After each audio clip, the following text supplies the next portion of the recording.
Y bien, estamos con el congresista de Gana Perú, Daniel Abogata. Daniel, buenas noches. ¿Qué tal? Buenas noches, Jaime. Un gusto estar contigo. Bueno, Mario Vargas Llosa ha tenido unas declaraciones hoy día fuertes en relación a todo este tema del apoyo de los presidentes el aval, digamos, a la situación venezolana y a las elecciones venezolanas. Ha dicho que los presidentes de América Latina no deberían legitimar un posible fraude electoral yendo a asistir a la entronización de Maduro. Los países democráticos no son coherentes por apoyar a gobiernos autoritarios. Incluso los calificó de cómplices contra el pueblo venezolano, los presidentes que acudieron. Bueno, esto es simplemente para introducir. La pregunta es, ¿por qué el Perú, a través de su presidente, porque el presidente encarna a la nación, avala un proceso electoral muy desigual, por decirlo menos, y sobre todo un régimen claramente no democrático, autoritario, como el venezolano, con gran entusiasmo, viajando? Pero, Jaime, yo creo que el saludo que hace uno ante el anuncio de un colegio electoral, como fue el caso, la primero que ya fue criticado, que el presidente salude, ¿no? Eso fue la primera crítica, después de que el colegio electoral da un resultado definitivo según el colegio electoral venezolano. Yo he tenido oportunidad de estar con el presidente, con el canciller, con la Junta de Portavoces, y hemos visto realmente que había una situación de crisis. El presidente es presidente pro tempore de UNASUR, y la crisis es una crisis con consecuencias latinoamericanas muy serias, y también mundiales. O sea, no estamos hablando de un simple hecho de que porque hay un problema, hay una crisis latente, tú desconoces todo el sistema electoral venezolano, desconoces todas las instituciones que debieran de ser tutelares en Venezuela, porque hay un reclamo. Tú no puedes a priori decir, ok, como hay un reclamo te desconozco y rompo con todo el protocolo, rompo con el reconocimiento de todas las instituciones que se supone que son tutelares en Venezuela. No, pero no se trataba de eso, simplemente sí, lo que se estaba pidiendo era un recuento, pero no simplemente claro, de palabra, Jaime, no un recuento real. Pero Jaime, lo que tiene no, que sobre saber, todo, ¿por qué habría de viajar el presidente a Venezuela, ¿no? ¿Y por qué no habría de viajar? O sea, cuando asumió Ollanta estuvo presente Chávez en el Perú. Hay una reciprocidad entre los países latinoamericanos, creo que es bastante significativa. Yo creo que es muy raro que un país latinoamericano no esté cuando asume el mando otro. Ahora, la crítica se está avalando.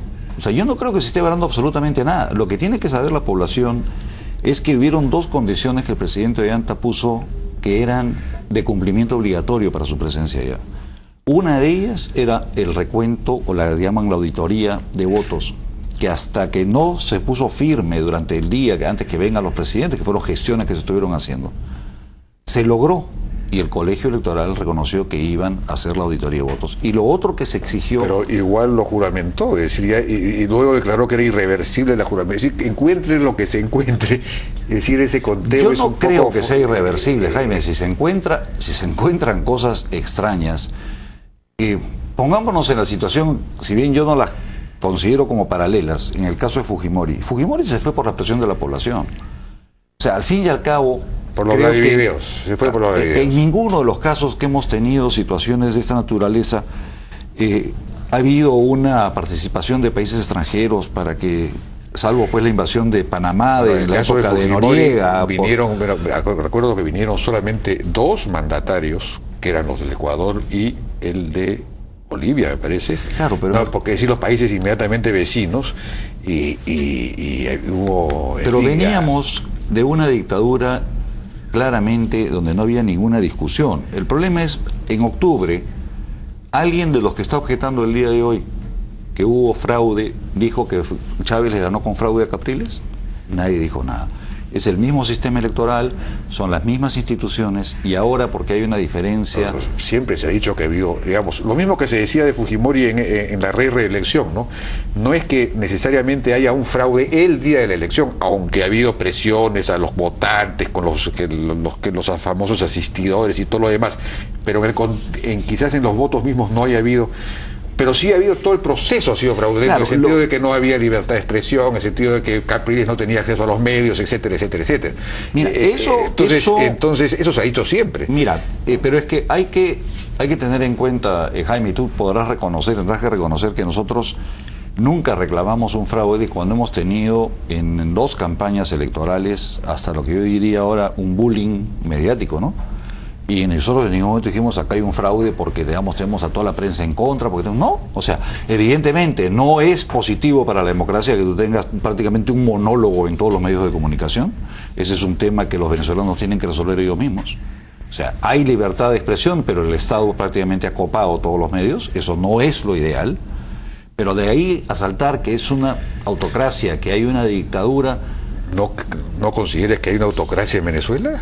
Mira, si con el mismo sistema Chávez... ¿Cómo defines tu democracia? Pero es que, ¿qué cosa es lo que quieres entender por democracia? O sea, cuando todos los poderes están controlados por el presidente, ¿eso te parece democrático?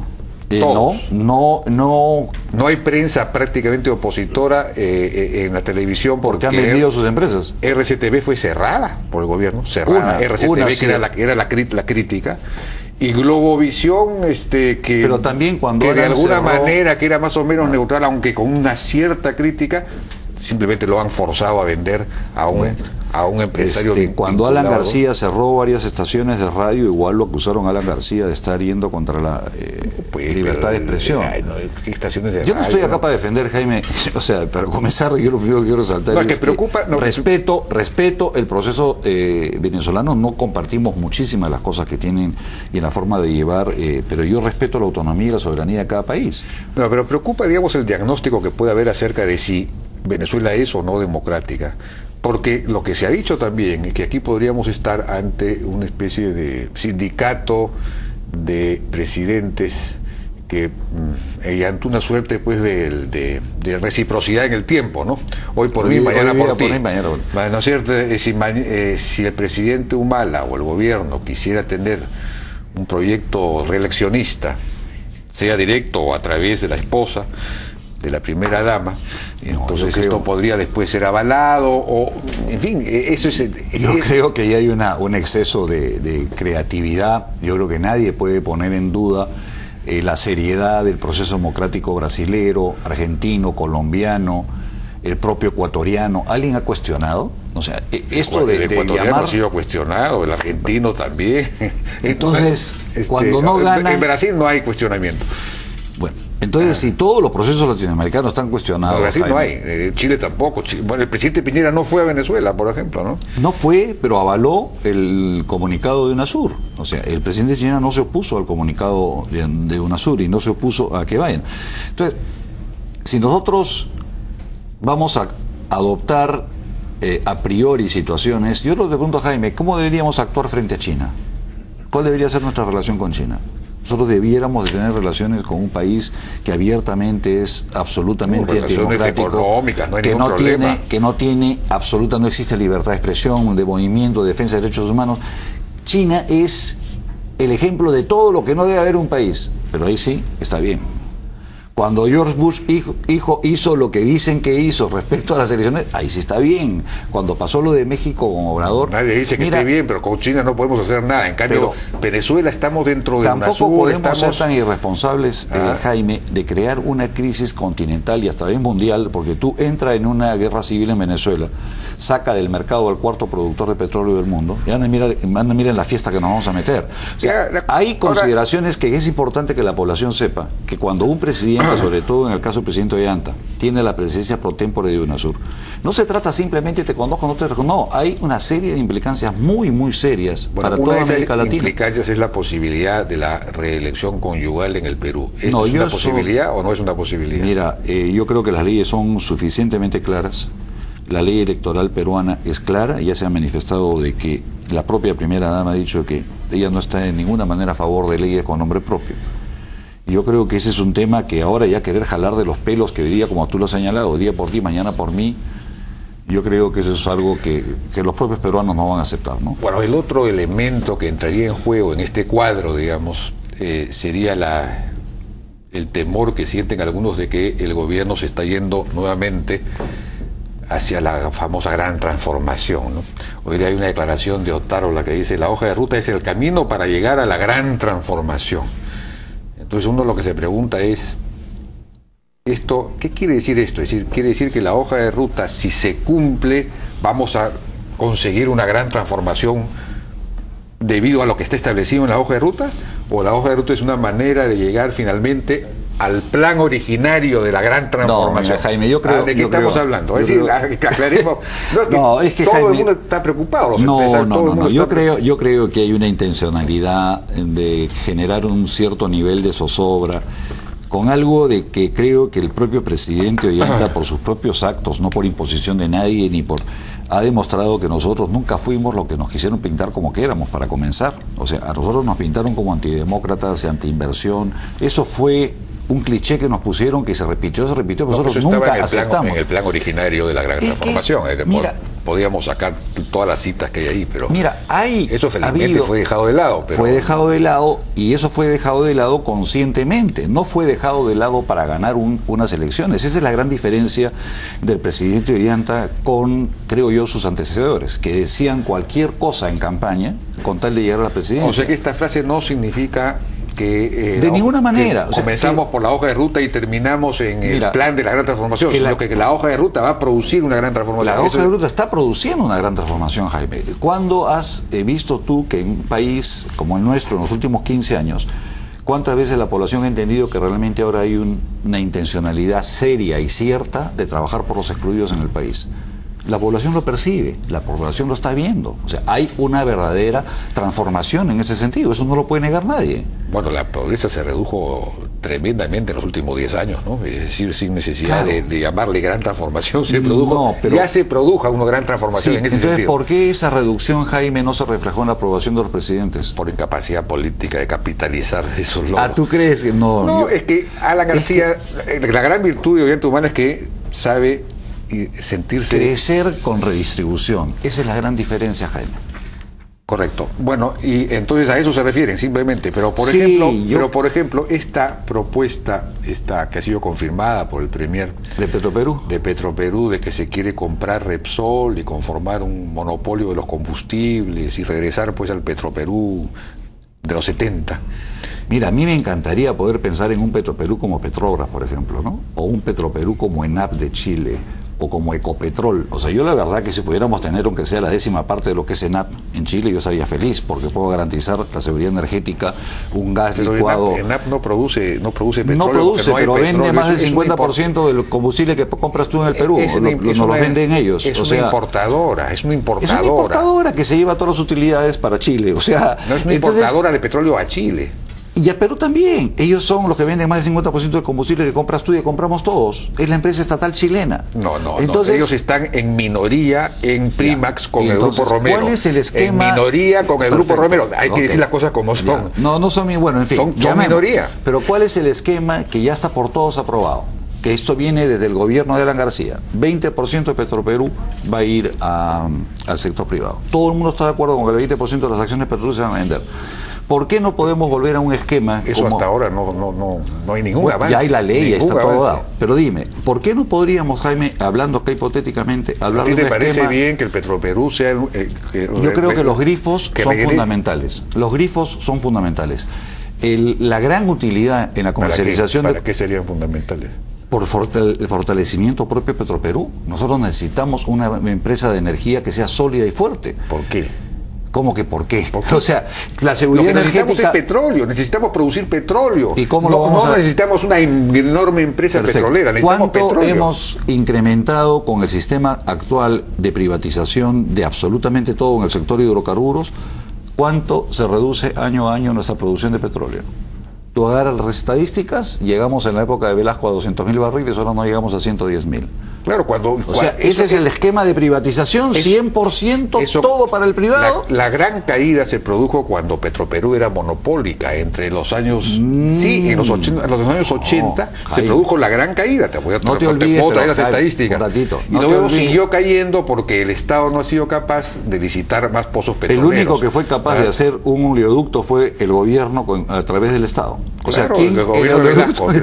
Ese es el oleoducto con el que seguimos viviendo. Bueno, entonces esa es la idea, regresar a un... No, te digo que no es la idea, pero tú no puedes resucitar a Velasco para tú no puedes tener un país soberano dependiendo del combustible que te venda la empresa chilena X. O sea, yo honestamente te digo que no lo veo, no puedo concebir un país que dependa de que si la empresa china quiere venderte gasolina o el precio que te la quiera vender, en mi país... Es una empresa peruana.